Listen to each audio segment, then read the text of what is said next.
Así es, continuamos ahora en Noticias en la 7M. Estaba revisando cómo sigue el tema de la contienda electoral en México. Fuerte debate a esta hora por los números que presenta este programa en Rápido del IFE y las encuestas a boca de urna.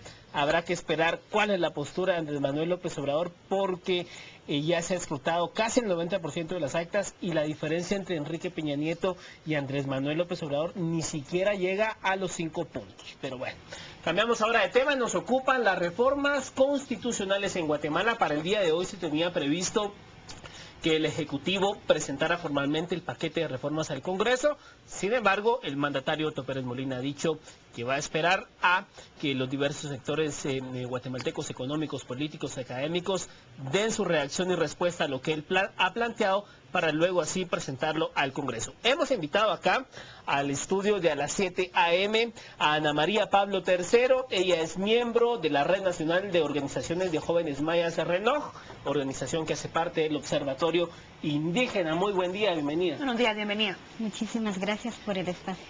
Ana María, quisiéramos saber, el Observatorio Indígena ha dado mucho seguimiento a la propuesta del presidente Otto Pérez Molina. Hasta el momento se habla tan solo en el tema de pueblos indígenas el reconocer los 23 idiomas mayas como oficiales.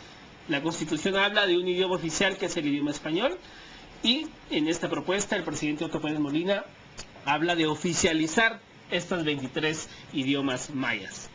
¿Tiene que ir la propuesta de reforma constitucional más allá del tema lingüístico y cultural? Bueno, definitivamente el tema de la oficialización de los idiomas mayas es importante y trascendental también. De hecho, bueno, esta propuesta pues ya ha salido a la luz pública y en este caso estamos de acuerdo definitivamente por esa oficialización. Sin embargo, el tema de los pueblos indígenas no queda nada más en el tema de la oficialización de los idiomas, en la parte cultural, sino tiene que ir más allá en otros temas como la parte política, la parte económica, que son los dos temas que pueden servir para un desarrollo, ¿no? Y entonces a partir de ahí tenemos que entrar los pueblos indígenas y no solamente quedarnos en el tema cultural. Ana María, hablando en el tema político, ¿será que con el escenario en estos momentos de las propuestas a las reformas de la Constitución Política de la República de Guatemala, ustedes estarían exigiendo una participación? Hace algunos días tuvimos aquí a Mario Itzep del Observatorio Indígena y él hablaba que entre algunas de las propuestas que ellos realizaban en el tema político era adentrar sin votaciones a algunos representantes de las comunidades indígenas en el Congreso de la República. ¿Es esto cierto? ¿Es la misma postura del observatorio o de ustedes como jóvenes indígenas en cuanto a exigir esa participación por encima de los demás ciudadanos guatemaltecos en el Congreso de la República? Sí, de hecho, la RENOJ y el observatorio hemos trabajado a partir de la experiencia del año pasado de observación en el proceso electoral. Se hicieron algunas propuestas y dentro de ellas precisamente es el tema de la representación directa de los pueblos indígenas en el Congreso por comunidades lingüísticas. Definitivamente es un tema que seguimos trabajando aún y es parte precisamente de este debate de reformas constitucionales. Aunque desde el año pasado lo hemos venido trayendo desde una propuesta de reforma electoral, sin embargo hay que elevarlo también a la reforma constitucional. Ana María, pero de esta manera, ya que estamos hablando de una reforma a nivel constitucional, prácticamente irreformable dentro de saber ni cuántos años, es un tema bastante delicado. En esta misma Carta Magna, lo que no será reformado es la parte dogmática, es decir, los derechos que tienen todos los ciudadanos. Y uno de ellos, hablamos del derecho de elegir y ser electo, que es uno de los principales que se tiene que estar defendiendo no solo con la Constitución, sino que también con la ley electoral y de partidos políticos.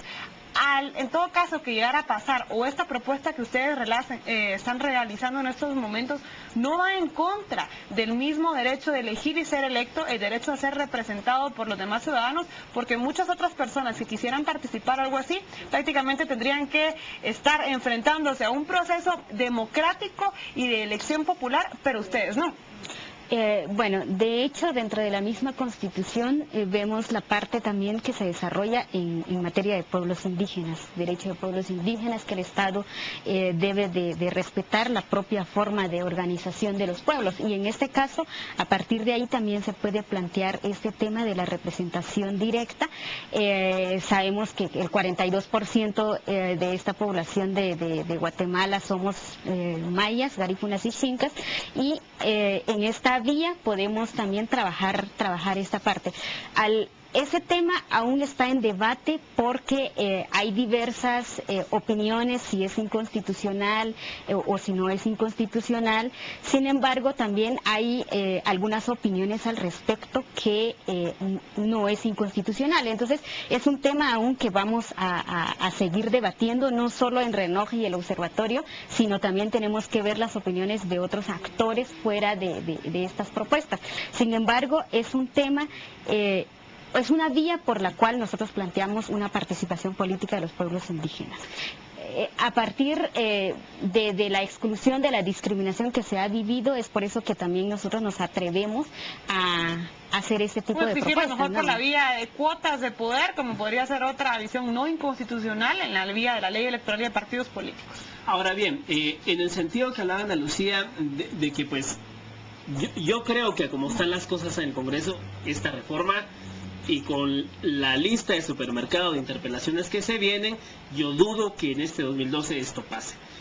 Hemos visto a lo largo de los últimos años que pues se pone en el Ejecutivo, por ejemplo, siempre el ministro de Cultura proviene de alguna organización indígena, pero realmente nunca hemos visto, por ejemplo, un ministro de Finanzas indígena, nunca hemos visto un ministro de Gobernación indígena o un ministro de Economía indígena.